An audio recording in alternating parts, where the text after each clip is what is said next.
Okay, Ikigai. It's a very beautiful book, and I would recommend everyone to buy this book, or at least attend this session and gain this knowledge, and you can share it with your friends. See, in this book, the author talks about Japanese people. World health organization का research बताता है कि longest life जीने वाले लोग Japan में है. सबसे ज्यादा लाइफ वहां पर लोग लंबी जीते हैं. तो ये तो WHO बता रहा है ओवरऑल कंट्री का. But if you go and see the island of Okinawa which is to the south of Japan, तो ये ओकिनावा आइलैंड ऐसा है जहां नॉर्मली भी इंसान 95-100 क्रॉस करता है. See, we are living in cities where, even reaching 85 is a good mark. But in island of Okinawa, people are staying above 100. तो इसका राज क्या है? ये रिसर्च किया गया. उसके बेसिस पर ये इकिगाई बुक बनी है. कि ऐसा कहते हैं कि ओकिनावा आइलैंड में एवरी ह्यूमन बीइंग उनके पास इकिगाई है. तो what is this Ikigai? See, Ikigai, to explain and to make a layman understand, it is just a reason to get out of bed. आप सुबह उठते क्यों हो? कभी ये सवाल अपने आप से पूछा है आपने कि हम सुबह उठते क्यों हैं? देखो, आप छोटे बच्चों से पूछिए, वो बोलेंगे सब लोग उठते हैं इसलिए, मम्मी उठा देती है. या थोड़ा बड़ा बच्चा रहेगा तो वो बोलेगा स्कूल जाने के लिए उठता हूँ. तो आप पूछेंगे क्यों स्कूल जाते हो? तो वो कहेगा सब लोग जाते हैं, मेरी उम्र में सब लोग स्कूल ही जाते हैं. कॉलेज के बच्चे बोलेंगे कॉलेज जाने के लिए, जो जॉब में है या बिजनेस में है वो बोलेंगे ऑफिस जाने के लिए. मतलब आपके पास रीजन भी क्लियर नहीं. Why do you get up in the morning? तो इकिगाई आपको हेल्प करता है ये समझाने के लिए कि why do you get up in the morning, आपका रीजन क्या है उठने का. तो जब रिसर्च की गई ना, तो एक लेडी से पूछा गया व्हाट इज योर इकिगाई. तो that lady said I am a teacher. तो मेरा इकिगाई ये है कि I want to see my children grow. मेरे जो बच्चे हैं, मेरे स्टूडेंट्स हैं, उनकी नॉलेज बढ़ती है, तो वो मुझे उनको ग्रो करते हुए देखते हुए बहुत अच्छा लगता है. That is my ikigai. मतलब that is her purpose to get out of the bed, to see my children performing dance very well, to become a pro at it. This is my Ikigai.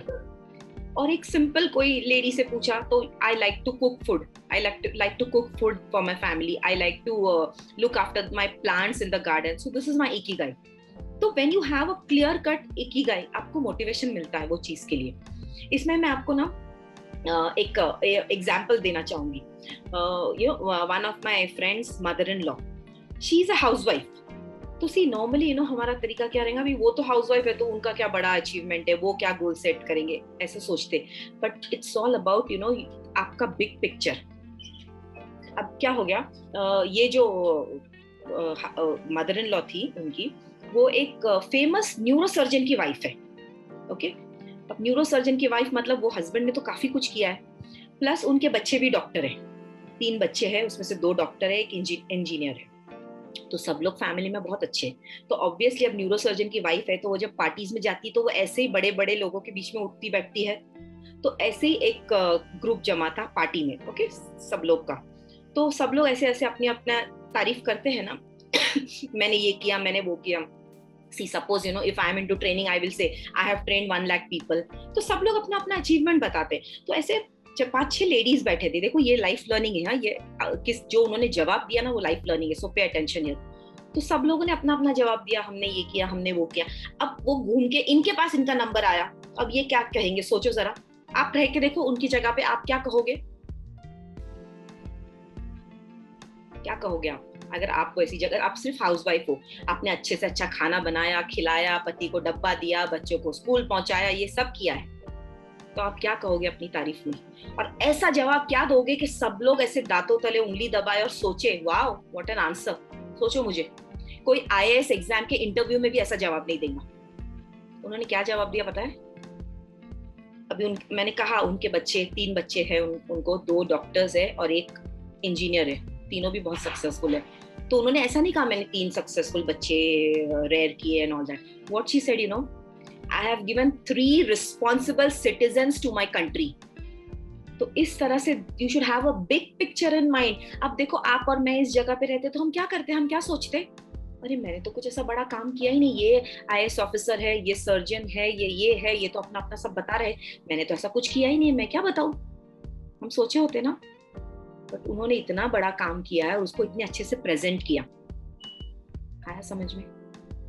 तो ये आप जवाब कब दे सकते हो? बनावटी जवाब या कोई ट्रेनिंग कोर्स से सीख के आप जवाब दे रहे हो तो वो नहीं आने वाला, वो पकड़ में आता है। तो बनावटी जवाब आप नहीं दे सकते। ये कब आता है? जब यहाँ पर आपको एक बड़ा पिक्चर है। आपने बच्चे पैदा किया तभी आपकी सोच ऐसी थी कि ये बच्चे हमारी कंट्री को बेनिफिट करना चाहिए, इनका कुछ फायदा होना चाहिए हमारी कंट्री को। इस तरह की जब सोच रहेगी तो सोचो आपका रोल कैसा रहेगा। This was her Ikigai. आया समझ में? तो अब मुझे बोलिए, अभी आप दूसरा एग्जाम्पल लीजिए। अभी आपको बच्चे होंगे या जो भी है, काफी पेरेंट्स है यहाँ पर। तो अगर आपका बच्चा 7th स्टैंडर्ड में, आप उसको बेड पे से क्यों उठाते हो सुबह? बेटा उठो, स्कूल जाना है। स्कूल जाना है, कौन सी क्लास में जाना है? 7th स्टैंडर्ड में जाना है। और 7th स्टैंडर्ड के लिए क्या गोल दिया हमने? 7th स्टैंडर्ड पास करना, या 7th स्टैंडर्ड में अच्छे मार्क्स लाना, या 7th स्टैंडर्ड में टॉप करना, बस खत्म। अब मुझे बोलिए, ये इतना बड़ा गोल है क्या वो ब्लैंकेट के वजन से ज्यादा? इसमें तो ब्लैंकेट भी नहीं उठेंगी, वो उठ के जाना कैसे? आया समझ में? तो आपका गोल, आपका इकिगाई इतना क्लियर और इतना बड़ा होना चाहिए कि ब्लैंकेट का वेट आपको फील ना हो। You should jump out of the bed. तो ये कब होगा? When you have clear cut Ikigai. Why do I get up from my bed? तो हम क्या करते हैं, 7th या 8th स्टैंडर्ड के बच्चे को एट द मोस्ट क्या टारगेट देते? बेटा 10th में आपको अच्छे रिजल्ट्स लाना है, 10th में बोर्ड एग्जाम है, अच्छे कॉलेज में एडमिशन मिलने के लिए अच्छा रिजल्ट लाना है, ज्यादा से ज्यादा ये देते। वो भी 1 स्टेप आई वुड से इट इज गुड। अगर आप 7th और 8th स्टैंडर्ड का ही टारगेट देते तो बच्चा शायद उठेगा भी नहीं, वो 4 दिन स्कूल जाएगा, 1 दिन जाएगा नहीं। बट आप उसको बड़ा टारगेट दो। जब आपका बिग पिक्चर उसके माइंड में रहेगा ना, तो ये चीजें बहुत छोटी छोटी लगेंगी उसको। ब्लैंकेट उतारना और बेड पे से उतरना, this a very small thing. But अपना गोल इतना छोटा रहता है कि उस गोल के सामने ये ब्लैंकेट और ये बेड ज्यादा बड़ा लगता है हमको। Getting the difference? कुछ समझ में आ रहा है? तो अब इसको क्या करें? अब एक बच्चा 7th स्टैंडर्ड में, और आपने उसको क्या गोल दिया है? बेटा तुमको आईएएस ऑफिसर बनना है। रोज उसके कान में क्या शब्द जा रहे हैं? आईएएस ऑफिसर बनना है। या उसको कह रहे हो आपको इंडिया का नंबर 1 कार्डियोलॉजिस्ट बनना है। See the difference? आप ये ट्राई करके देखो। आपके अगर 2 बच्चे हैं ना, आप एक बच्चे को 7th स्टैंडर्ड पास करने का टारगेट दो और दूसरे बच्चे को बड़ा कार्डियोलॉजिस्ट बनने का टारगेट दो, एंड देन 1 साल में आप दोनों के बिहेवियर में चेंज देखो। तो इसमें गलती किसकी है? वो बच्चे की या हमारी? हमने पर्पस ही इतना छोटा दिया तो मोटिवेशन आएगा कहां से? तो ये इकिगाई किताब में इसका इंपॉर्टेंस बताया गया है कि you should be very clear with your purpose. अगर वो है तो आपको रोज उठने का मन करता है और जिंदगी जीने का मन करता है। अभी आप देखो, हमारे यहाँ पर क्या होता है, लोगों को 60-65 हो गया, मतलब एक तो जॉब से रिटायर हो गए। रिटायर होने के बाद उनको ऐसा लगता है अभी तो कुछ जिंदगी बची नहीं। पहले तो भी they had a reason to get out of the bed. What was the reason? I have to go for a job. बाद में क्या है, 60 के बाद तो वो भी रीजन नहीं है। मतलब बेड पे से उतरने के लिए कोई रीजन ही नहीं है आपके पास, सिर्फ सूरज निकल आया है करके उठना है। तो कैसे उठ पाओगे? तो ऐसा कहा जाता है कि जापानीज लैंग्वेज में रिटायरमेंट करके कोई वर्ड ही नहीं है। रिटायरमेंट वर्ड है ना, हिंदी में भी है, इंग्लिश में भी है, हमारे सब बहुत सारे लैंग्वेजेस में। बट जापानीज लैंग्वेज में रिटायरमेंट से मिलता जुलता कोई वर्ड नहीं है, बिकॉज वहां पर they don't believe in retirement, they keep on working. उनकी वर्क लाइफ खत्म होती है तो कोई और हॉबीज ले लेते हैं, वो कुछ ना कुछ करते रहते हैं। They have their own Ikigai. See the difference? Obviously इंसान के जिंदगी जीने में फर्क होगा ना। और हमारे यहाँ क्या होता है, एक तो पर्सन रिटायर हो गया, रिटायरमेंट के बाद उसको कोई पर्पस नहीं होता। अगर किसी दिन वो जल्दी उठ भी जाता है और नहाने चला गया और बाथरूम ब्लॉक कर दिया तो बाकी घर वाले बोलते हैं, डैडी आपको क्या घाई है, आप क्यों जा रहे हो? करते हैं ना हम ये। अरे मुझे कॉलेज जाना है, आप रुको, आप तो बाद में भी नहा सकते हो, आपको क्या फर्क पड़ रहा है? क्योंकि कोई पर्पस ही नहीं है। और जब हमको पर्पस नहीं है तो आजू बाजू वाले हमारे, मतलब जो हमारी स्पाउस है या जो हमारे बच्चे हैं, वो क्यों हमारे पर्पस को इंपॉर्टेंस देंगे? है ही नहीं, कोई पर्पस ही नहीं है। आपको सिर्फ सुबह उठना है, नाश्ता करना है, थोड़ा सा टीवी देखना है, दोपहर में आपको खाना खाना है, थोड़ा सा इवनिंग वॉक करना है, सो जाना है, खत्म। कोई इकिगाई है ही नहीं। एंड देन फिर क्या होता है, आप देखो जो 75-80 ईयर्स के जो बुजुर्ग लोग होते, हम जब उनसे मिलने जाते हैं तो उनकी बातों में क्या रहता है, मुझे भी हम उनको सिर्फ इतना सा सवाल करो, दादाजी आपको कैसा लग रहा है, तो वो क्या बोलेंगे, अच्छा लग रहा है बेटा, अभी क्या जिंदगी जी रहे हैं, बस इंतजार कर रहे हैं कब भगवान का बुलावा आता है। ये डायलॉग तो सभी ने सुना होगा कभी ना कभी, तो बचपन से लेके आज तक। तो ये क्यों हो रहा है 70-75 में, क्यों हो रहा है? जबकि जापानीज लोग 100 में भी वो ऐसी बात नहीं करते। That is the reason they live so long. So ये बुक का टाइटल में इसका डिस्क्रिप्शन ऐसा ही है, Japanese secret to a happy and long life. तो इफ यू हैव इकिगाई, तो आप रोज मोटिवेटेड रहते हैं और आपको पता है मैं इस चीज के लिए जिंदा हूँ। तो जब आपका पर्पस जिंदा रहने का है, तो don't you think you will live up to 100? और आपके पास पर्पस है तो you will take care of your body also, तो आपकी हेल्थ भी अच्छी रहेंगी। And it's the other way around also. अगर आप हेल्थ के बारे में अच्छी चीजें करते हो, you take care of your health, तो आपकी हेल्थ अच्छी है और आप वो चीजें कर पा रहे हो। एंड अगर बिकॉज वो चीजें कर रहे हो, आपकी हेल्थ अच्छी है। दोनों वे, वाइस वर्सा। क्यों होता है ऐसा? रिटायरमेंट के बाद ही लोग एकदम ऐसे हो जाते हैं। See I had seen one person who was a workaholic मतलब इतना ज्यादा, उन्होंने देख तो शादी भी नहीं किया, सिर्फ वो पूरा टाइम काम करते थे, ऑफिस आवर्स हो गए तो भी वो काम करेंगे। इतना परफेक्शनिस्ट, मतलब वो 2-3 आदमी लोगों का काम एक साथ कर देंगे और बार बार उसको रिवाइज करेंगे जब तक वो परफेक्ट नहीं हो जाता। इस तरह से वो काम करते थे। And I tell you, he retired in somewhere in the month of October, year I don't remember. तो अभी चलो रिटायर हुए हैं, तो हम लोगों को थोड़ा पहले ताजुब लग रहा था, पता नहीं आफ्टर रिटायरमेंट की लाइफ कैसे रहेंगी, बिकॉज वो तो इतने वर्कहॉलिक है, उनको इतना काम की आदत है, ये कैसे जी पाएंगे काम के बाद। I'll tell you, अक्टूबर में वो रिटायर हुए एंड फरवरी में ही डाइड। उन्होंने 4 महीना मुश्किल से पेंशन खाया। पेंशन इज फॉर लाइफ ना।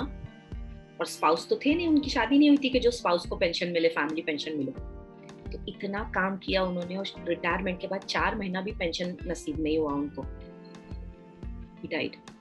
तो आप क्योंकि उनका इकिगाई फिक्स था कि मुझे मेरे ऑफिस के लिए काम करना है, और जब वो इकिगाई नहीं रहा तो जीने का पर्पस नहीं रहा। So you understand the importance of Ikigai. तो आपको अपने आप को ये क्वेश्चन पूछना है, मेरा इकिगाई क्या है? Why do I get up from my bed? Even if you are a housewife, it's okay. Housewife भी है तो देखो, आपका इकिगाई है, आपको अपने बच्चों को अच्छे से अच्छा इंसान बनाना है, उनको सेटल करना। और जैसा मैंने ये एग्जाम्पल दिया वो मदर इन लॉ का, वैसा आप इकिगाई रखो कि मुझे अच्छे सिटीजन्स भारत को देना है। कितना बड़ा इकिगाई है, इसके सामने और कुछ रह सकता है क्या? 3 सक्सेसफुल सिटीजन्स देना भारत को, कितना बड़ा इकिगाई है। तो ये लोग हमको सिखाते हैं कि इतना बड़ा इकिगाई रखो कि आपको उठना बहुत आसान हो जाए। हाँ, लेकिन हम लोग छोटे छोटे इकिगाई रखते हैं। क्या है? तो सिर्फ काम पे जाना है, पैसे कमाना है, आना है, या अपना बिजनेस है उसमें जाना है, जैसा चल रहा है वैसा चलने दो। या बच्चे तो स्कूल जा रहे हैं, कॉलेज जा रहे हैं, बस उसके ऊपर सोचा नहीं। पूछो आप 9-10 के बच्चे को क्या बनना है, पता नहीं, अभी तक सोचा नहीं। फिर वो क्या पढ़ाई करेगा और वो क्या टॉप करेगा? मुझे भी, my brother's daughter, she's now she's in 10th, but when she was in 8th standard, from that time she's very clear, मुझे वर्ल्ड का टॉप जर्नलिस्ट बनना है। See, this is her ikigai. When you have that purpose, don't you think 8th, 9th, 10th में हम कैसी पढ़ाई करेंगे? क्योंकि वो इतने बड़े पर्पस के लिए तो छोटे छोटे गोल्स है। लेकिन गोल ही अगर ये इतना छोटा रहेगा तो उसके लिए क्या उठने वाले हम? भाई अच्छे कॉलेज में एडमिशन मिले, वो भी वी आर नॉट स्पेसिफिक। अच्छा कॉलेज बोलते किसको है भाई? किसी के लिए तो इंडिया का टॉप मोस्ट कॉलेज अच्छा रहेगा, किसी के लिए लंदन का कॉलेज अच्छा रहेगा, किसी के लिए आपके सिटी का कोई नुक्कड़ का कॉलेज ही अच्छा रहेगा। अच्छा कॉलेज क्या है? Everybody has different meaning of अच्छा कॉलेज। एटलीस्ट बच्चे को कोई एक कॉलेज का तो टारगेट दो। तुमको फर्ग्यूसन कॉलेज में एडमिशन लेना है, तुमको पोदार कॉलेज में एडमिशन लेना है, तुमको सिडनम कॉलेज में एडमिशन लेना है, कुछ तो टारगेट दो। इतना भी हम स्पेसिफिक नहीं है। और हम बोलते हैं मेरा बच्चा तो पढ़ता ही नहीं है, मेरा बच्चा देखो 10th में है, 12th में है, फिर भी टीवी लगा के बैठा है, फेसबुक पे बैठा है। इसमें बच्चे की गलती है या हमारी गलती है? इकिगाई इतना इंपॉर्टेंट टॉपिक है।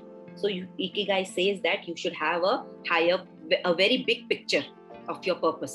मुझे IAS ऑफिसर बनना है, मुझे इंडिया का टॉप मोस्ट IAS ऑफिसर बनना है। सी, बोलने के टाइम पे क्या एनर्जी आ रही है when I'm telling this? फर्क लग रहा है कि नहीं? तो ये चीज आनी चाहिए, इकिगाई उतना स्ट्रांग होना चाहिए। तो अभी से आपके बच्चे के साथ बैठिए, उसका थोड़ा काउंसलिंग करिए, उसको थोड़ा इंटरोगेशन करिए, उससे क्वेश्चंस पूछिए और देखिए कि उसको किस चीज में इंटरेस्ट है। अगर वो ये भी कहता है ना मुझे क्रिकेट में इंटरेस्ट है, कोई बात नहीं, उसको बोलो दूसरा सचिन तेंदुलकर तुमको बनना है, फिर देखो वो कैसे आपको परफॉर्मेंस दिखाता है। खाली हम तो कॉलेज के टीम में खेल लिया तो भी हम बहुत खुश हो जाते हैं, मेरा बेटा कॉलेज की टीम में सिलेक्ट हुआ है। छोटा छोटा पर्पस मत दो, उसको बड़ा पिक्चर दो। देखो ऐसा नहीं, बड़ा पिक्चर दिया तो छोटे में तो कहीं ना कहीं तो आ जाएगा। देखो रणजी भी खेल लिया तो भी बहुत बड़ी बात है, लेकिन आप उसको टारगेट उतना मत दो, भले वो खेलने दो, अप्रिशिएट। ऐसा मत करो कि मैंने उसको सचिन तेंदुलकर बनने बोला, ये तो क्या कॉलेज की टीम से खेल रहा है। उसको ऐसा ये डाउन ट्रोडन में ट्रीट करो। वो बच्चे को एनकरेज करो कि बेटा ये तो वो स्टेप है वहां जाने के लिए, बट तुम्हारा पर्पस वहां जाना है, this is just one of the layer. Clear? अब ये इकिगाई फाइंड आउट कैसे करना, सबसे बड़ा क्वेश्चन, राइट ना?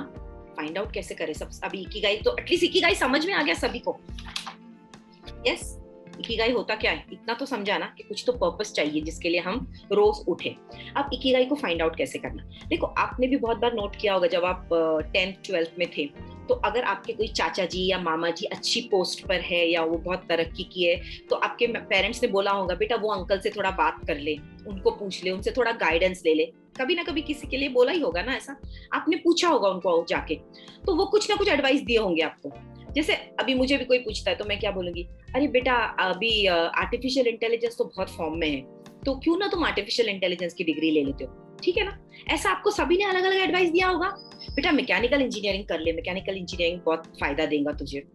तो ये हर कोई अलग अलग बता रहा है, बराबर है? कोई गवर्नमेंट से रिलेटेड होगा तो वो बोलेंगे आपको बेटा आईएएस ऑफिसर बन जा, आईएएस ऑफिसर का बहुत रिस्पेक्ट रहता है, बहुत पावर्स रहते हैं हाथ में, so you become an IAS officer.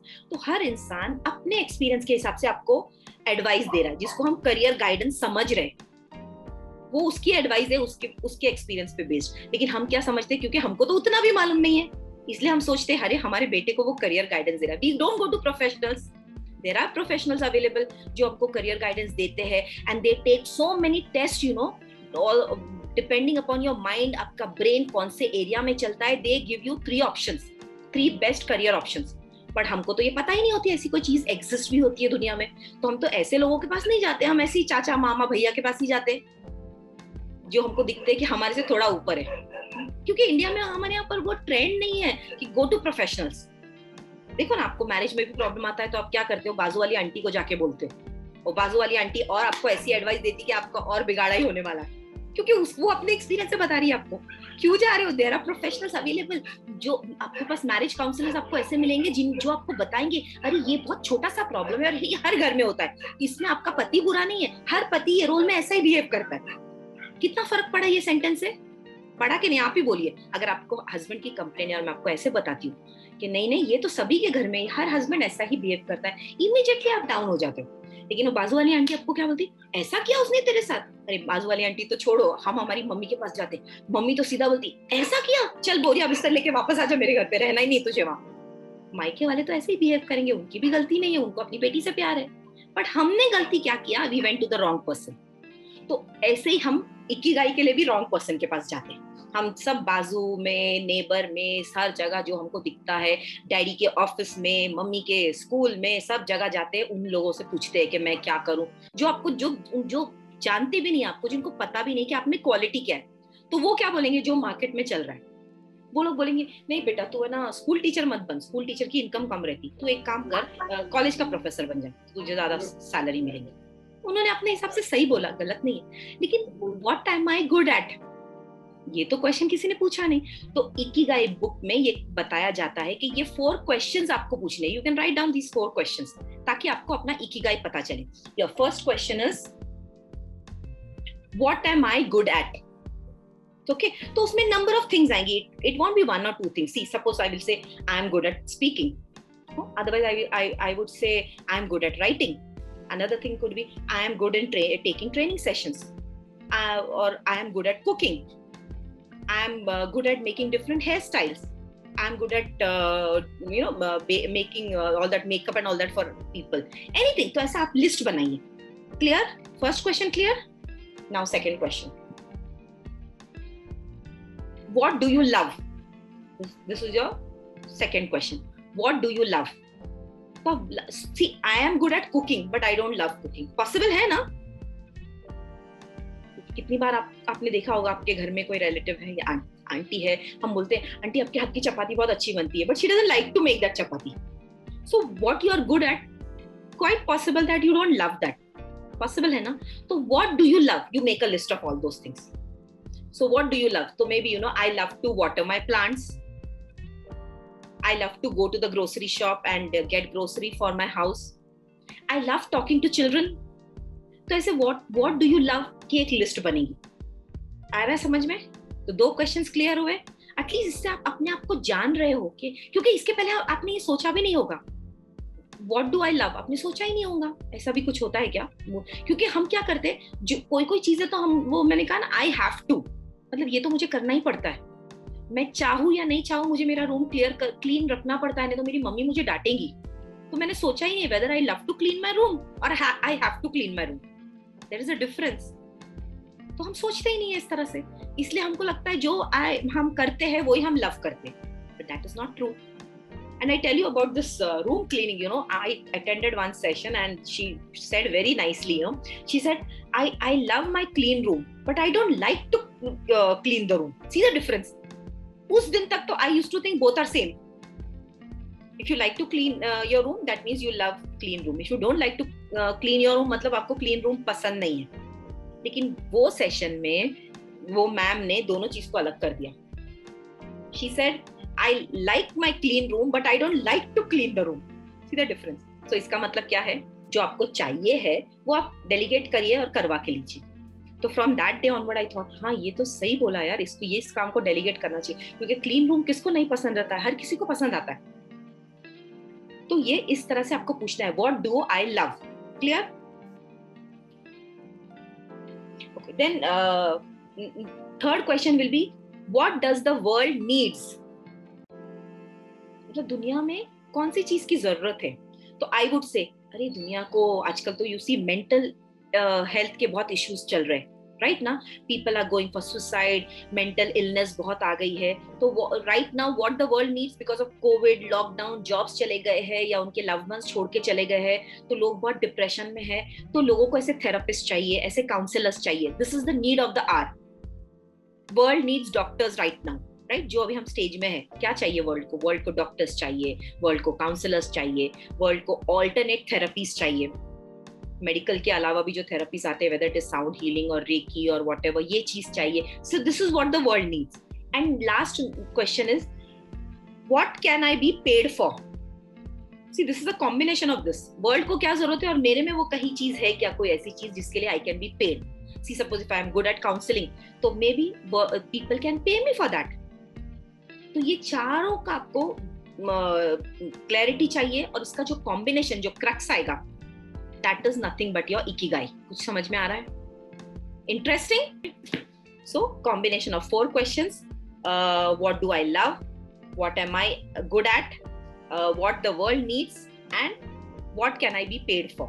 तो ये चारों का जो कॉम्बिनेशन है, that can become your ikigai. क्योंकि इकिगाई सिर्फ, देखो hobby can also be an ikigai, but ज्यादा मजा कब आता है, जब आपकी हॉबी पूरी हो रही है और you are being paid for. सही है ना? सी Lata Mangeshkar loves to sing, so that is her hobby. She can get up at 4 o'clock and sing. But when she's paid for that hobby, just imagine how life would be. You have a hobby and you're being paid for. जैसे आपको painting अच्छी लगती है and people love to buy your painting, तो you're being paid for that. क्या life हो सकती है, जस्ट इमेजिन। तो this should be your Ikigai, combination of all these 4 things. तो ऑथर ऐसे बताते हैं कि जब ये चारों चीजों का कॉम्बिनेशन हो जाता है और आपको अपना इकिगाई मिल जाता है, then you become irreplaceable in the market.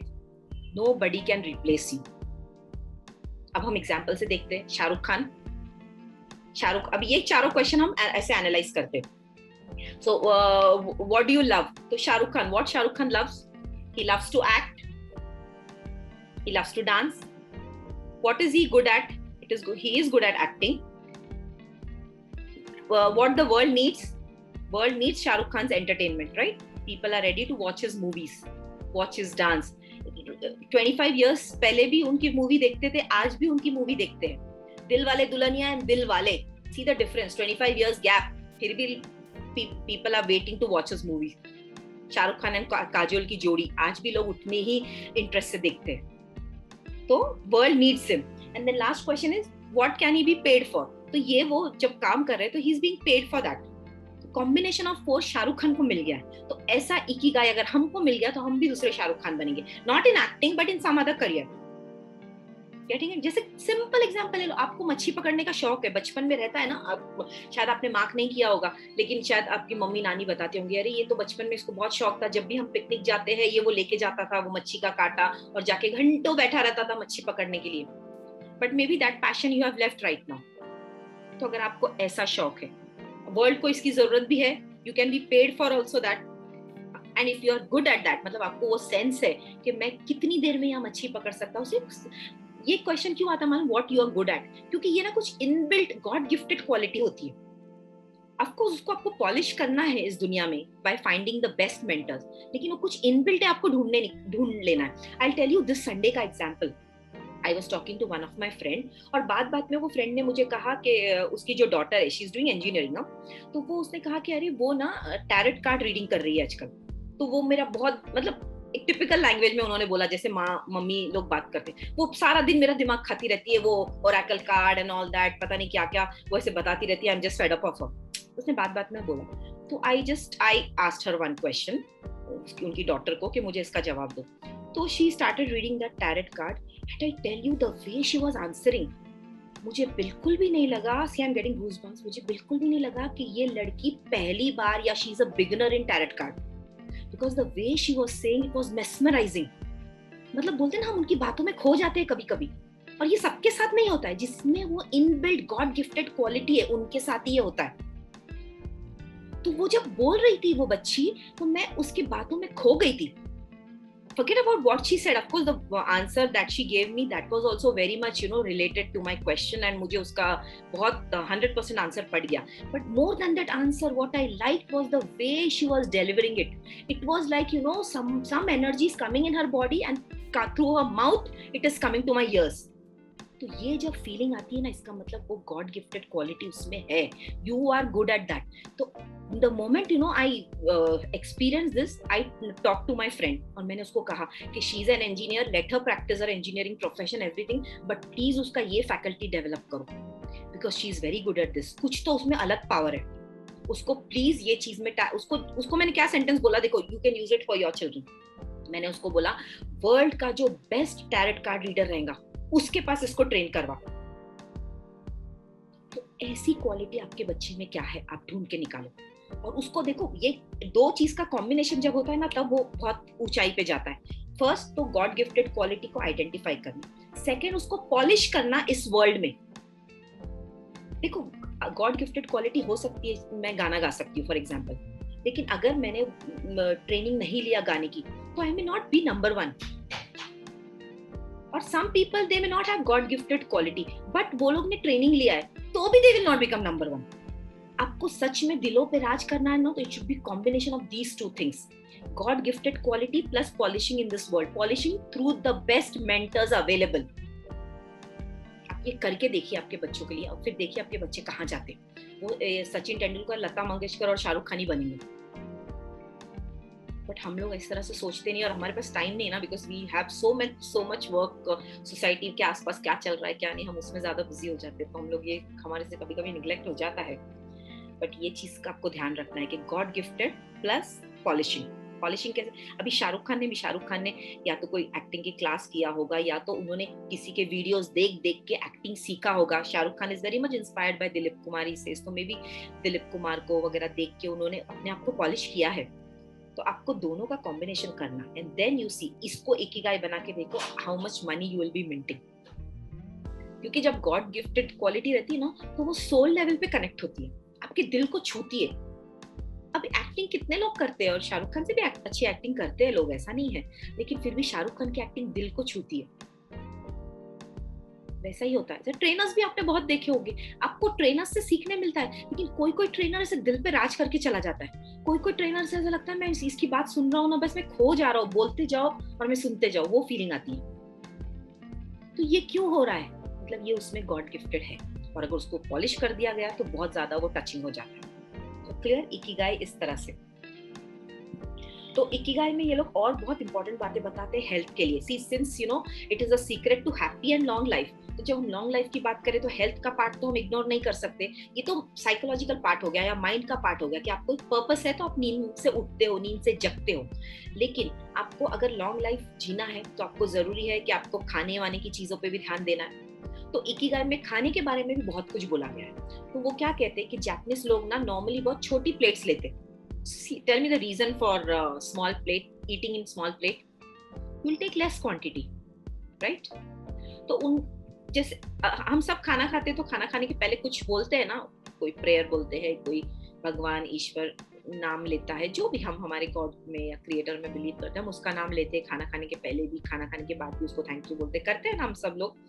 तो जापानीज लोग, ये बुक कहती है कि जापानीज लोग खाना खाने के पहले ये 3 वर्ड्स बोलते हैं, हारा हाचिबु, हारा हाचिबु। खाना खाने के पहले भी बोलते हैं और खाना खाने के बाद भी बोलते हैं, these 3 words, hara hachibu. You can write it down. तो इसका क्या मतलब है? इसका मतलब है योर बेली इज 80% फुल, मतलब आपका पेट कितना भरा है? 80%। तो वो खाना खाने के पहले भी अपने आप को रिमाइंड करते हैं आपको कितना खाना खाना है? 80%। खाना खाने के बाद भी वो अपने आप को रिमाइंड करते हैं कितना खाना खाना है?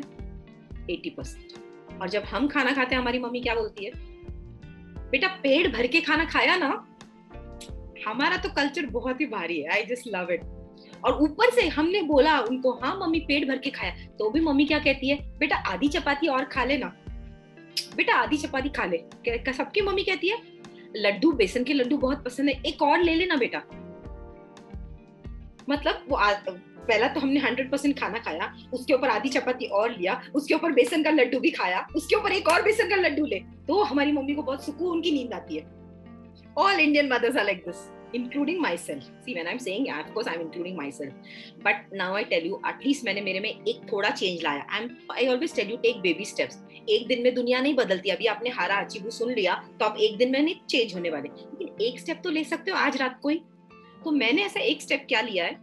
टिपिकल मॉम की आदत तो है, वो जाने वाली तो नहीं है, इसलिए सिर्फ एक चेंज मैंने लाया कि Sadaf, you are not going to force anyone for dinner at least, क्योंकि रात को कहते हैं ना, रात को खाना डाइजेस्ट नहीं होता इफ यू ईट हैवी, तो एटलीस्ट रात के time I don't force anyone. अगर मेरा बच्चा आधी चपाती खाता है तो इट्स ओके, मेरा हस्बैंड अगर एक चपाती खाता है तो आई विल नॉट से क्वार्टर चपाती और लो ना, और उसके बाद और मीठा मैंने कस्टर्ड बनाया है, I will not force. Okay, I'll make, if they want they will eat, if they don't want see, if they don't eat, first of all तो इंडियन मदर्स पहले तो वो बनाएंगी ये सब, और अगर वो नहीं खाते हैं तो उनको लगता है कि ये मेरे से प्यार ही नहीं करते। ये हमारी टिपिकल मदर है, I am also like that only. तो इसमें सिर्फ एक छोटा चेंज लाने के लिए I am requesting all of you कि रात का खाना बहुत डेंजरस होता है, रात का खाने से आपको डाइजेशन के प्रॉब्लम आ सकते हैं, एसिडिटी का प्रॉब्लम आ सकता है if you eat heavy at night. और हमारे कल्चर में क्या है, क्योंकि दोपहर में everybody is working, so we have light tiffin, right? हम लोग लाइट टिफिन में जो भी कैरी करते हैं, लाइट लंच लेते हैं, एंड देन वी थिंक कि अरे दिन भर तो बराबर खाया नहीं मेरे घर वालों ने, तो रात को तो अच्छा खाना चाहिए, तो हमको अगर कटलेट वगैरह फ्राई करना है तो हम रात को ही फ्राई करते हैं, तो और ज्यादा हैवी हमारा रात का डिनर हो जाता है, करेक्ट? तो ये एक चेंज तो भी अभी लाइए। एकदम से तो 80% में not be possible, if it is possible it's very good, but at least इतना तो भी आप करिए कि रात के डिनर के लिए किसी को फोर्स नहीं करने का। खाया ठीक है, नहीं खाया ठीक है, या तो ऑप्शन बता दो कि चलो दूध ले लो या एप्पल खा लो, ऐसे छोटा छोटा ऑप्शन बताइए, बड़ा बड़ा हैवी ऑप्शंस मत बताइए। खीर खा लो, हम करते हैं ना, I also used to do this. खाना नहीं खा रहे कोई बात नहीं, खीर पूरी खा लो, अरे वो तो खाने से भी ज्यादा हैवी है।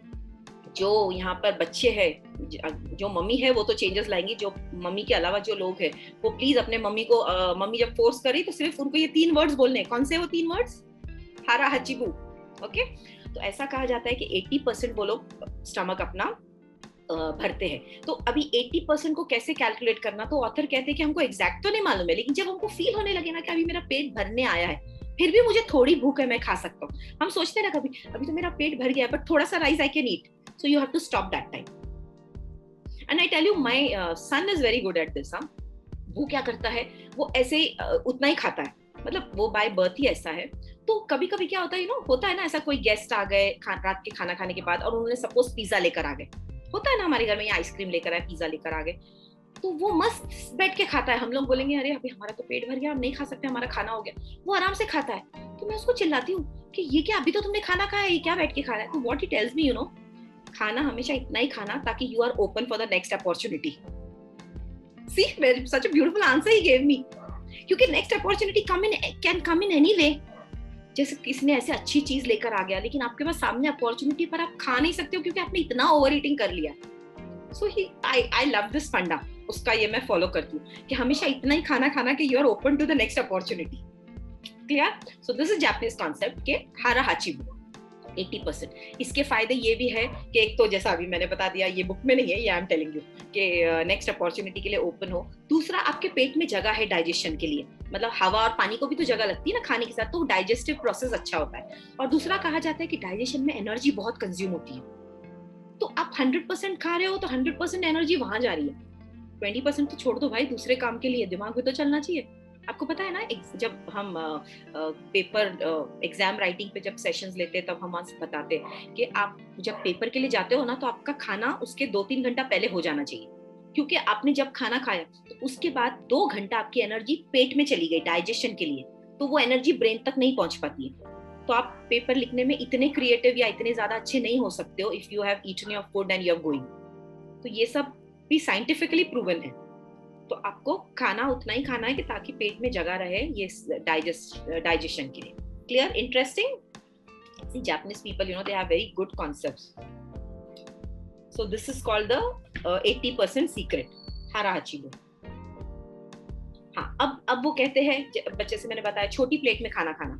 सी, आप कोई बुफे में भी जाते हो, let's imagine you are going to Barbeque Nation, कितनी वैरायटी होती है, वो हमारी प्लेट में फिट होती है क्या? फिर हमको कैसे तैसे एडजस्ट करना पड़ता है, या तो फिर 2-3 चक्कर मारना पड़ता है। अगर एडजस्ट कर लिए तो ठीक है, 2-3 चक्कर मारना पड़ा तो क्या होता है, फिर हम स्किप कर देते हैं कुछ चीज, होता है कि नहीं?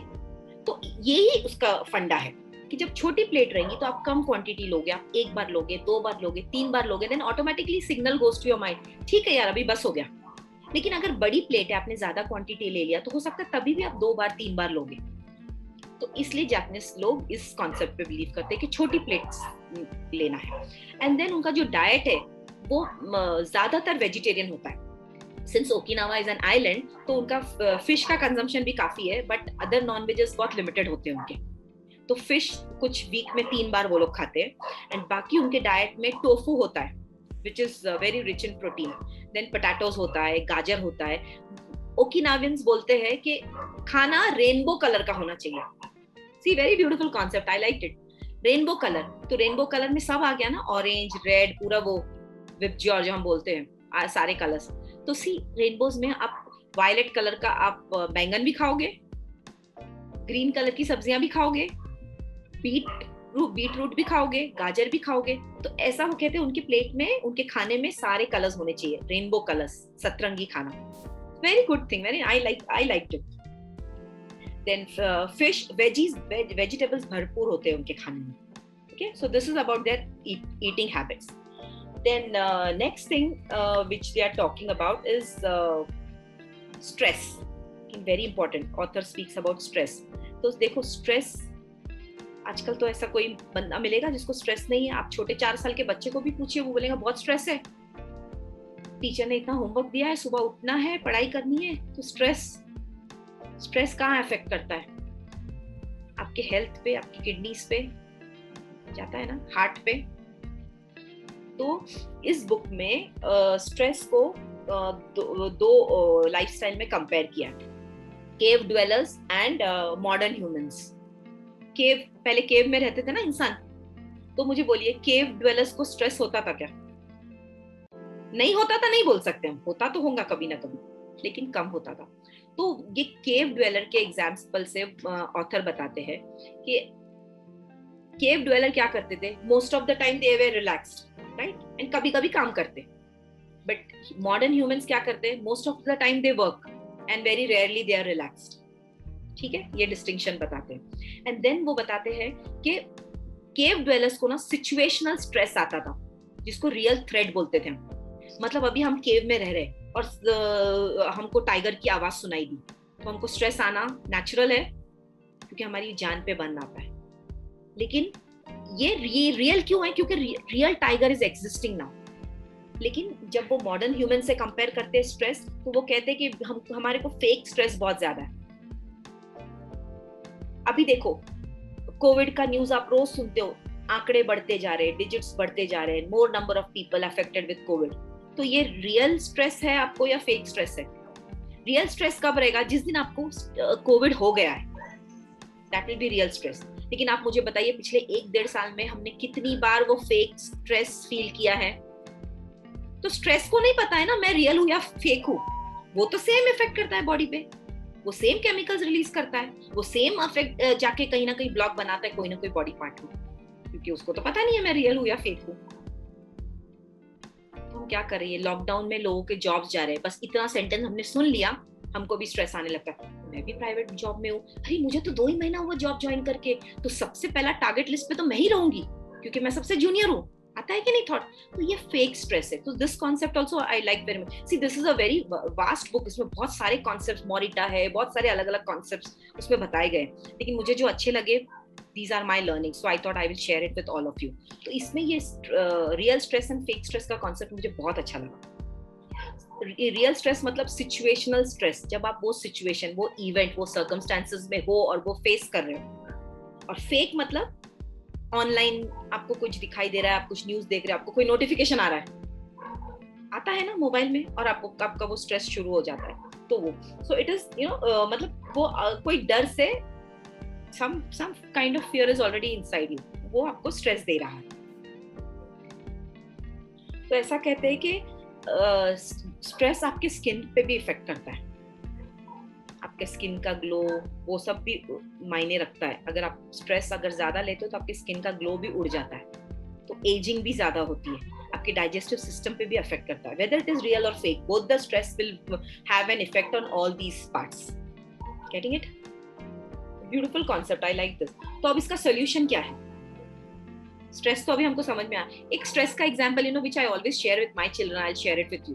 बच्चे तो घबराते हैं ना, कभी कभी क्या होता है, प्रिंसिपल ने उनको बुलाया स्कूल में, तो पहला तो प्रिंसिपल ने बुलाया, वहीं हमारी सीटीवीटी गोल हो जाती है, भाई क्यों बुलाया, बच्चे हैं आखिर में, डरते हैं। फिर प्रिंसिपल ने कुछ कह दिया कि तुम्हारे मार्क्स कंसिस्टेंटली कम आ रहे हैं, कॉल योर पेरेंट्स टुमारो, कि कल पेरेंट्स को बुलाना। अभी घर जाके पहला तो डांट पड़ेगी पेरेंट्स से, सेकंड डांट पड़ेगी कल प्रिंसिपल से, 2 जन को हैंडल करना है। तो एक बार ऐसे ही कुछ किस्सा हुआ। तो you know what I told my, क्या होता है ना, हम उस वक्त तो डांट देते, लेकिन हम long picture, again that big picture we are not having in mind. हम क्या कर रहे हैं, बच्चे को स्ट्रेस दे रहे हैं, फियर दे रहे हैं, और उसको, उसकी पर्सनालिटी को वीक कर रहे हैं।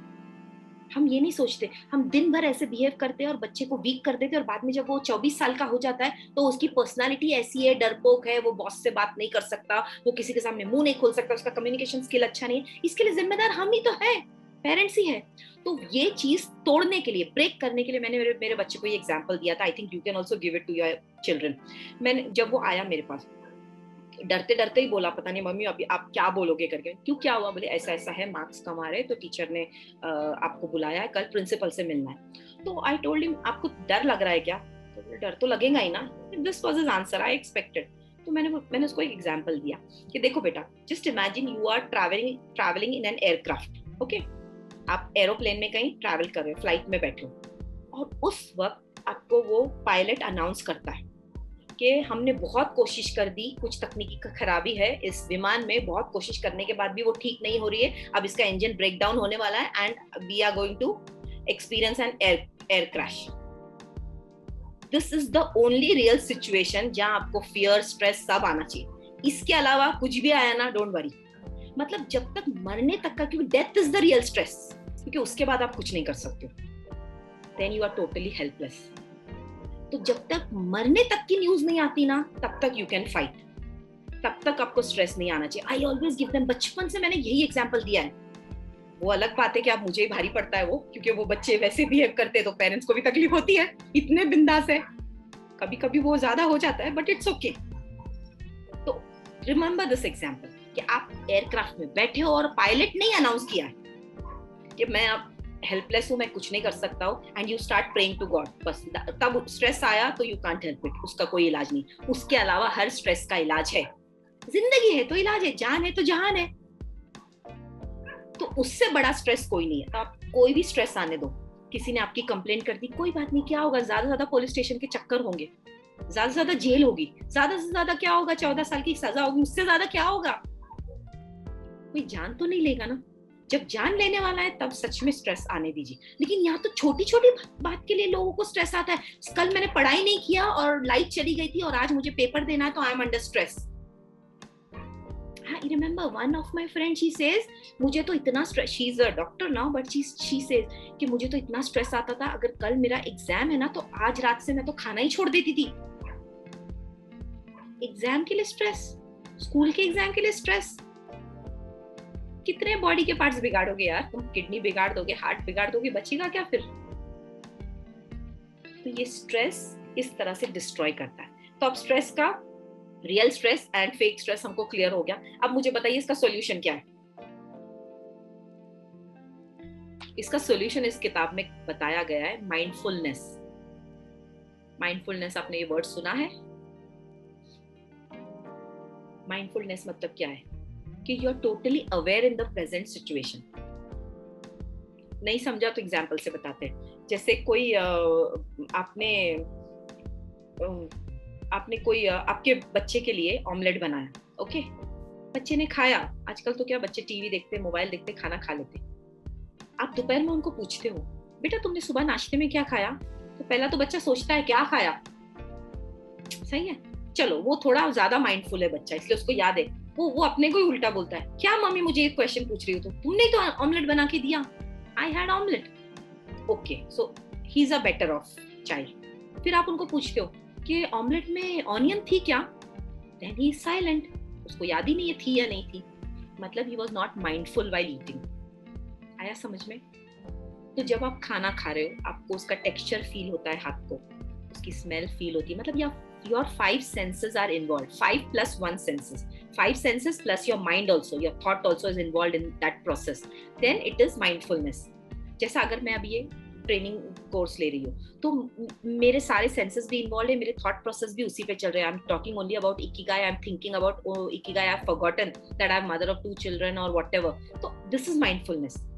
तो बट माइंडफुलनेस आने के लिए प्रैक्टिस करना पड़ता है, it doesn't come in a day. So mindfulness achieve करने के लिए meditation is one of the technique. तो अगर आपको स्ट्रेस को ओवरकम करना है तो आपको माइंडफुलनेस डेवलप करना है, माइंडफुलनेस डेवलप करना है तो आपको मेडिटेशन करना है।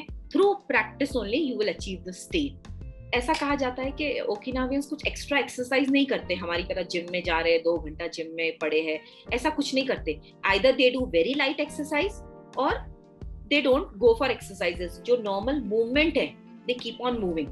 मतलब वो अपनी सब्जी लाने के लिए खुद चल के जाएंगे, सामान लाने के लिए खुद चल के जा रहे। Most of the people they are farmers over there and they grow their own crop.